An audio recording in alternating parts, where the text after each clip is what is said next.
పేరేంటమ్మా? నా పేరు మల్లమ్మ. ఎన్ని సంవత్సరాలు అయింది ఇక్కడ ఉండబట్టి? 20-25 ఏళ్ళు అయింది సార్. ఏం పని చేసేది మీరు? మేము ఇళ్ళల్లో పనిచేస్తాం సార్. మీరు ఎప్పటి నుంచో ఉంటున్నారు కదా, పాతగా ఎట్లా ఉండేది బతుకమ్మకుంటా? పాతగా ఎట్లుండేది, అంత దొడ్డికి పోడు, తెలుగు అంత చచ్చినోడు బతికినోడు అంత లేబరోళ్ళు తిరిగి చేసి అంత గలీజ్గా చేసారు కదా. ఇప్పుడు మంచిగా ఉన్నది సారు. మాకు సంతోషం, మా పిల్లలు కూడా మంచిగా సంతోషపడతారు. ఎట్లా మీరు ఇంతకుముందు బతుకమ్మ ఆడిన తర్వాత ఎక్కడ మీరు చేసేది? ఇక్కడే ఆడుకొని ఏదో కుండి లెక్క కట్టించేది వారే సార్ వాళ్ళు అని లేచేది. అది ఆడుకున్నట్టు కూడా ఉండపో మాకు.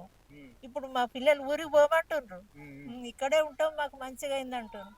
బాగుంది. అయితే హైదరాబాద్ వచ్చిన తర్వాత చాలా మంది తిట్టారు రేవంత్ రెడ్డి గారు, కానీ రేవంత్ రెడ్డి హైదరాబాద్ తీసుకొచ్చి చాలా బాగా చేసారు సార్. చాలా బాగా చేసారు. ఇదైతే బాగా చేసారు సార్.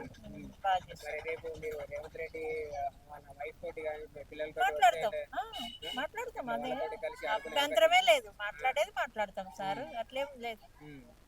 మరి ఎట్లా అనిపిస్తుంది రేవంత్ రెడ్డి గారు? మంచిగా ఉన్నది, బాగుంది, చేసింది బాగుంది, మంచిగా చేస్తున్నారు, బాగానే ఉన్నది. చాలా వరకు తిడుతున్నారు కదా, తిడుతున్నట్టుగా తెలియని వాళ్ళు అందరితో పట్టించుకోవద్దు కదా సార్.